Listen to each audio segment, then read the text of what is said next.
Sin anestesia, se las tiro. La primera pregunta. A ver. ¿Estamos en presencia de un cambio de régimen político? ¿Cuenta las tendencias autoritarias del nuevo gobierno? ¿Podemos hablar de un cuarto ciclo neoliberal como continuidad de la dictadura de Menem y de Macri? Cambio de régimen político, ¿no? Tiene como dos facetas esta cuestión de un cambio de régimen. La parte formal, ¿no? La parte de, bueno, qué dice el derecho sobre cuál es nuestro régimen político y después qué nos dice la práctica, cómo se desenvuelven efectivamente los actores, las instituciones en el marco de las reglas del derecho.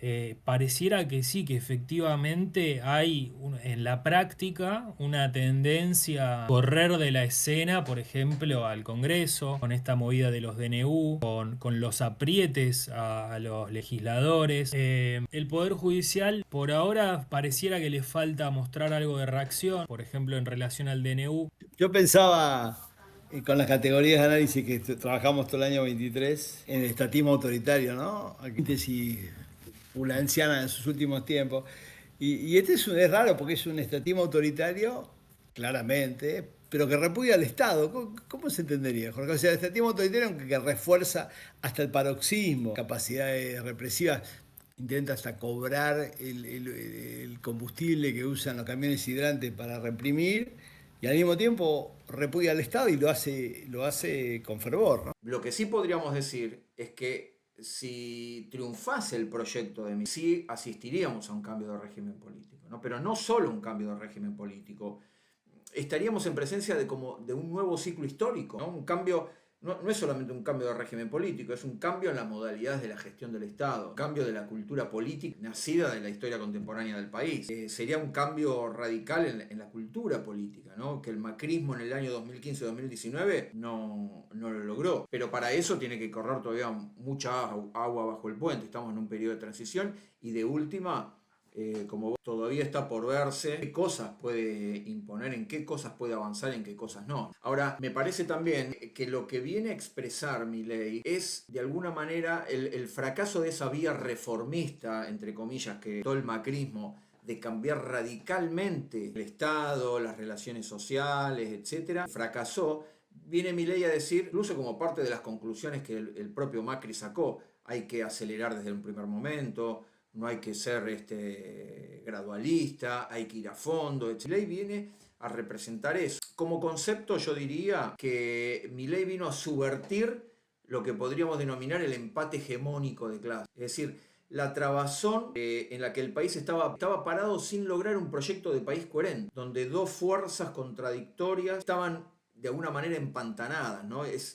Si uno lo toma desde el año 2001, el giro a la izquierda impuesto por la crisis del 2001, que fue la disolución de las instituciones del Estado en esa época, que dio paso a gobiernos nacional populares, modelos neodesarrollistas, que ampliaron derechos, etcétera, pero que también tuvieron un fuerte componente agroexportador. En esa, digamos que era dependiente de la burguesía agraria. Entonces, el macrismo como reacción a esos avances populares intenta sepultar esas conquistas del 2001, ¿no? Y en esa lucha está esta trabazón entre dos modelos del país que son incompatibles. Y lo que viene a tratar de romper el empate hegemónico, le podríamos decir, luego de Fernández, un gobierno deslucido, viene a tomar distintos descontentos, viene a tomar distintas narrativas de conjunto, que trata de transformar en un avance, digamos, en lo que él llama una revolución, una destrucción, una desarticulación de todo un tejido institucional, estatal, que expresaba, digamos, ciertas relaciones de fuerza. Podríamos decir que en parte este recurso al autoritarismo es parte de ese destrabe del empate hegemónico, como parte de la estrategia de cómo destrabar el empate hegemónico es recurrir al autoritarismo. De los rasgos que ustedes dos mencionaban, del autoritarismo, ¿no? De una política autoritaria, penalización de la protesta, etcétera, son todas modalidades que le vienen a ser funcionales a esta revolución contra el régimen político, a esta desarticulación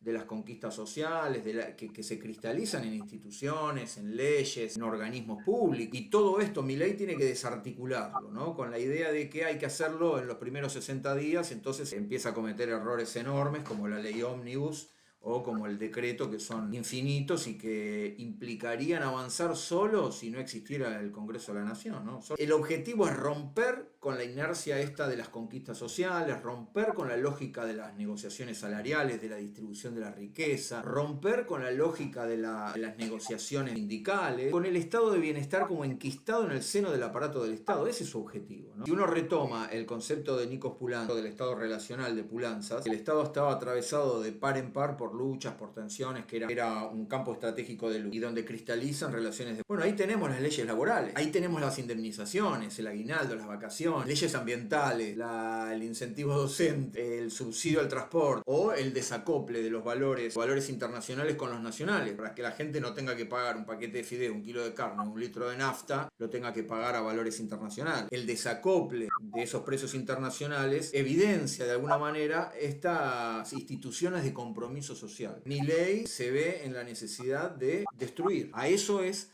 que le llama una revolución. Instituciones regulatorias, redistributivas, que creaban compromisos de clase. Eso es lo que tiene que destruir. Otra cosa es que lo logra. Desgastadas, pero que cuando ves que no están, cuando desaparecen, por mínimas que fueran, cuando desaparecen, la crisis es brutal. Hay que defender, aunque sea lo poco que había. No, pero un Estado regulatorio que desacoplaba los precios internacionales a los precios locales. El Fondo Fiduciario para el Aceite. Y nadie lo conoce, aparte. ¿No? Nadie sabía que existía un Fondo Fiduciario del Aceite, que las empresas aceiteras que exportaban, parte de su ganancia la volcaban al mercado interno para bajar el precio al público del bien de consumo esencial como es el aceite. O en la harina había lo mismo. No hay, desaparecen. Y yo coincido con vos, Jorge, que estaban desgastadas desde la crisis de 2008 para acá, en instituciones con rémora y todo eso, pero fijémonos la importancia que tienen, que en cuanto desaparecen el golpe al bolsillo es brutal, ¿no? Tal cual, por eso se habla de una revolución, lo que nosotros denominamos una contrarrevolución, ¿no? Pero Sí, eso también quiere decir, cómo nos expropian palabras, ¿eh?